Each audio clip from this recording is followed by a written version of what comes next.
చాలా బాగుంది. చాలా బాగుందా? సూపర్ బాలయ్య ఎలా వచ్చింది? సూపర్గా చేసిండు. ఇంకెవరు చేయలేరు ఆ తర. ಹೆಂಗೈತ್ರಿ? ಸೂಪರ್ ಐತೆ. ಸೂಪರ್ ಮೂವಿ ಸೂಪರ್ ಆಗೈತೆ. ಹೆಂಗೈತ್ರಿ cinema? Super hit sir, super hit, ಬಾಗ್ ಬ್ಲಾಸ್ಟ್. ಚೆನ್ನಾಗಿದೆ.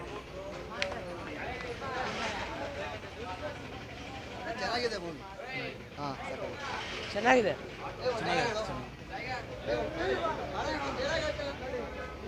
ಜೈ ಬಾಲಯ್ಯ. ಸೂಪರ್.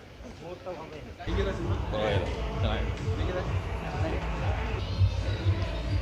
ಹೇಗಿದೆ ಸಿನಿಮಾ? ಸೂಪರ್ ಇದೆ ಸರ್, ಭಾಳ ಚೆನ್ನಾಗಿದೆ. ಬಾಲಯ್ಯ ಹೆಂಗೆ ಮಾಡಿದ್ದಾರೆ? ಬಾಲಯ್ಯ ಸೂಪರ್ ಬಿಡ್ರಿ, ಸಗದ ಮಾಡಿದ್ರು. ಹೇಗಿದೆ ಸಿನಿಮಾ? ಸರ್ ಚೆನ್ನಾಗಿದೆ ಸರ್. ಮಸ್ತ್ ಮೂವಿ. ಹೇಗಿದೆ ಸಿನಿಮಾ? ಚೆನ್ನಾಗಿದೆ ಸರ್, ಚೆನ್ನಾಗಿದೆ. ಚೆನ್ನಾಗಿದೆ. ಬಾಲಯ್ಯ ಹೆಂಗೆ ಮಾಡಿದ್ದಾರೆ? ಚೆನ್ನಾಗಿ ಮಾಡಿದ್ದಾರೆ. ಚೆನ್ನಾಗಿ ಆ್ಯಕ್ಟಿಂಗ್. ತುಂಬ ಚೆನ್ನಾಗೈತಾರೆ, ಸೂಪರ್ ಮೂವಿ.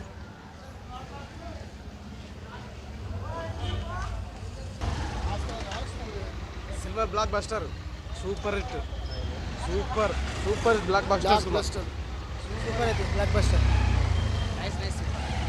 Nice super. ಚೆನ್ನಾಗಿದೆ. ಹೇಳಿ. ಇಲ್ಲ ಆಕ್ಷನ್ ಎಲ್ಲ ಚೆನ್ನಾಗಿದೆ, ತುಂಬ ಚೆನ್ನಾಗಿದೆ, ನೋಡ್ಬೋದು. ಚೆನ್ನಾಗಿದೆ. ಸೂಪರ್ ಆಗಿದೆ. ಎಣ್ಣೆ ಪಾಯಿಂಟ್ ಸೂಪರ್ ಆಗಿದೆ, ಚೆನ್ನಾಗಿದೆ. ಹೆಂಗೈತಪ್ಪ ಸಿನಿಮಾ? ಸಿನಿಮಾ ಸೂಪರ್ ಆಗಿದೆ. ಆ ಬಿ ಜಿ ಎಮ್ಗೆ ಸತ್ತ ಹೊಡೋಕೆ ಅನ್ಸುತ್ತೆ ಹೊರಗಡೆ, ಕಿವಿಯೆಲ್ಲ ಜುಮ್ ಅಂತಿದ್ದಾವೆ, ಸ್ಪೀಕರ್ ಹೋಗ್ಬಿಟ್ಟಿದೆ ಒಂದು. ಸಕ್ಕತ್ತಾಗಿದೆ ಮೂವಿ ಅಂತೂ. ಈ ಜನ್ರೇಷನ್ ಬೇಕಾಗಿರೋ ಮೆಸೇಜ್ ಮೂವಿ ಇದು. ಧರ್ಮದ ಬಗ್ಗೆ ಆಗಲಿ, ದೇವ್ರ ಬಗ್ಗೆ ಆಗಲಿ ತುಂಬ ಅವಹೇಳನಕಾರಿ ಮಾತಾಡ್ತಾರಲ್ಲ ಧರ್ಮದ ಬಗ್ಗೆ, ಅದು ತುಂಬ ಚೆನ್ನಾಗಿದೆ. ಮೆಸೇಜ್ ತುಂಬ ಚೆನ್ನಾಗಿ ಕೊಟ್ಟರೆ. ಧರ್ಮವನ್ನು ಕಾಪಾಡೋ ದೇವ ಯಾವತ್ತೂ ಹಿಂದೆ ಇರ್ತಾನೆ ಅನ್ನೋ ಒಂದು ಕಾನ್ಸೆಪ್ಟ್ ಇದೆ. ಪಕ್ಕ ಈ ಜನ್ರೇಷನ್ ಬೇಕಾಗಿರೋ ಮೂವಿ ಅಣ್ಣ, ಎಲ್ಲರೂ ಬಂದು ತಪ್ಪದೇ ವೀಕ್ಷಿಸಬೇಕಿದು. ಪ್ರತಿಯೊಬ್ಬ ಫ್ಯಾಮಿಲಿ ಮ್ಯಾನು ಮತ್ತು ಈ ಜನ್ರೇಷನ್ ಹಿಂದೂ ಬಾಯ್ಸ್ ಯಾರೋ ಯಾವ್ದಾರು ಬರೀ ಫ್ಯಾಷನ್ನು ಅದು ಇದು ಅಂದ್ಕೊಂಡು ಯಾರೋ ಚಪ್ರಿಗಳ ಥರ ಆಡ್ತಾರೋ ಅವರೆಲ್ಲ ಬಂದು ನೋಡಬೇಕಾದ ಮೂವಿ ಇದು. ಧರ್ಮದ ಬಗ್ಗೆ ತುಂಬ ಚೆನ್ನಾಗಿದೆ ಅಣ್ಣ. ಧರ್ಮನ ಕಾಪಾಡೋರು ದೇವ ಯಾವತ್ತು ಹಿಂದೆ ಇರ್ತಾನೆ, ಕಾಪಾಡ್ತಾನೆ. ನಮ್ಮ ದೇಶ ಹಿಂಗೆ ಹಾಳಾಗ್ತಿರೋದು ಕಾರಣ ಏನಂದರೆ ನಾವು ಬರೀ ಟೆಕ್ನಾಲಜಿ ಫ್ಯಾಷನ್ ಹಂಗೆ ಹಿಂಗೆ ಅಂದ್ಕೊಂಡು ನಮ್ಮ ಧರ್ಮ ನಾವು ಮರಿತಿದ್ದೀವಿ. ಅದು ಯಾವತ್ತೂ ಮರಿಬಾರ್ದು ತೋರಿಸೋ ಹೊರಗಡೆ ನಮ್ಮ ದೈವ ಭಕ್ತಿ ಇರಬೇಕು, ಹಾಗೆ ನಮ್ಮ ನಾಲೆಡ್ಜು ಮುಂದುವರ್ಸ್ಕೊತ ಹೋಗ್ತಿರ್ಬೇಕು ಅನ್ನೋದು ಈ ಮೂವಿ ಕಾನ್ಸೆಪ್ಟ್. ತುಂಬ ಚೆನ್ನಾಗಿದೆ. ಬಾಲಯ್ಯ ಹೆಂಗೆ ಮಾಡಿದ್ದಾರೆ? ಅವ್ರು ಹೇಳೋಕ್ಕಾಗಲ್ಲ, ಅವ್ರು ಬೆಂಕಿ ಇದ್ದಂಗೆ ತುಂಬ ಚೆನ್ನಾಗಿ ಆ್ಯಕ್ಟಿಂಗ್ ಮಾಡೋಣ ಅವರು. ಅಂದರೆ ಮಾತ್ರ ಹೇಳೋಕ್ಕಾಗಲ್ಲ, ಅಷ್ಟು ನೀಟಾಗಿ ಮಾಡೋರು ಆ್ಯಕ್ಟಿಂಗ್ ಅಂತೂ ಸಖತ್ತಾಗಿದೆ.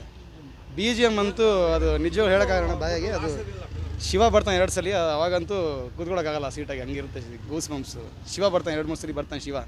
ಅಂದರೆ ಧರ್ಮದ್ದೇನೋ ಆಪತ್ತು ಇದ್ದಾಗ ಬರ್ತಾನೆ ಶಿವ. ಅದು ತುಂಬ ಚೆನ್ನಾಗಿದೆ ಅಣ್ಣ, ಚೆನ್ನಾಗಿ ಎಡಿಟಿಂಗ್ ಮಾಡೋರೆ, ಒಳ್ಳೆ ಮೂವಿ. ಎಲ್ಲರೂ ಬಂದು ಈ ಜನ್ರೇಷನ್ ಇರೋ ಪ್ರತಿಯೊಬ್ಬರು ನೋಡ್ಬೇಕಣ್ಣ. ಹಿಂದೂಗಳು ಫಸ್ಟ್ ಹಿಂದೂಗಳು ಎಚ್ಚೆತ್ಕೊಳ್ಬೇಕು. ನಾವು ಹಿಂಗಿದ್ದೇ ಹಿಂಗೆ ಹಾಳಾಗ್ತಿರೋದು. ನಮ್ಮ ದೇವಸ್ಥಾನಗಳಾಗಲಿ, ನಮ್ಮ ದೇವರ ಬಗ್ಗೆ ಬೇರೆ ಧರ್ಮಗಳು ಹುಡ್ಕೊತಿರೋ ಕಾರಣ ಇದೆ. ನಮ್ಮ ಧರ್ಮ ನಾವು ಕಾಪಾಡಬೇಕಂದ್ರೆ ಇಂಥ ಮೂವಿಗಳು ನೋಡಬೇಕು, ಪ್ರೋತ್ಸಾಹಿಸಬೇಕು. ತುಂಬ ಚೆನ್ನಾಗಿದೆ ಮೂವಿ ಅಂತೂ, ಎಲ್ಲರೂ ಬಂದು ವಾಚ್ ಮಾಡಿರಿ. ತುಂಬ ಸಕ್ಸಸ್ ಆಗುತ್ತೆ, ಚೆನ್ನಾಗಿದೆ. ಜೈ ಶ್ರೀರಾಮ್. 5ಕ್ಕೆ ಎಷ್ಟು ಕೊಡ್ತೀರಾ? ಹೌದು, 5ಕ್ಕೆ 10 ಕೊಡ್ತೀನಿ ಅಣ್ಣ. 10 100 ಬೇಕಾದ್ರೆ ಕೊಡ್ತೀನಿ. ಯಾಕಂದರೆ ನಮ್ಮ ಧರ್ಮದ ಮೂವಿ ನಾವು ಸಪೋರ್ಟ್ ಮಾಡಬೇಕು, ಬೇರೆ ಯಾಕೆ ಸಪೋರ್ಟ್ ಮಾಡೋದು? ನಾವು ಮಾಡಬೇಕು, ನಮ್ಮನ್ನು ನಾವು ಸಪೋರ್ಟ್ ಮಾಡಬೇಕು. ಅವೆಲ್ಲ ಬೆಳೆಯೋದು, ಧರ್ಮ ಆಗಲಿ ದೇಶ ಆಗಲಿ. ತುಂಬ ಚೆನ್ನಾಗಿದೆ. ಜೈ ಶ್ರೀರಾಮ್. ಇಲ್ಲ ಅವ್ರು ಹೇಳೋದು ಸರ್ ಚೆನ್ನಾಗಿದೆ. ಬಟ್ ಫೈನ್, ದುಡ್ಡು ಕೊಟ್ಟು ಲಾಸ್ ಇಲ್ಲ. ಫಿಲಮ್ ಚೆನ್ನಾಗಿದೆ, ಬಾಲಕೃಷ್ಣ ಚೆನ್ನಾಗಿ ಮಾಡಿದ್ದಾನೆ. ಪರವಾಗಿಲ್ಲ, ಫಿಲಮ್ ನೋಡ್ಬೋದು, 1 or 2 ಟೈಮ್ಸ್ ನೋಡ್ಬೋದು.